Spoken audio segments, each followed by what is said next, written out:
នេះពងមន់ក្រិចអានេះមេរបស់វាមេ2ឈ្មោល1អានេះកូនវានេះកូននៅទំដាក់បាន4 5ថ្ងៃ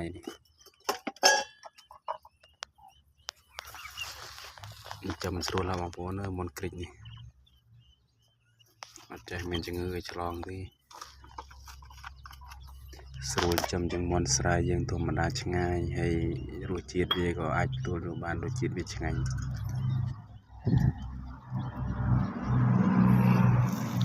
កូនក្រួយ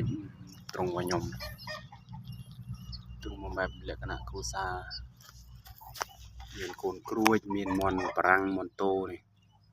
មានចេញទៅក្រៅហើយមានមន់ព្រៃមន់បារាំងមន់ក្រិចក្រួយចិញ្ចឹម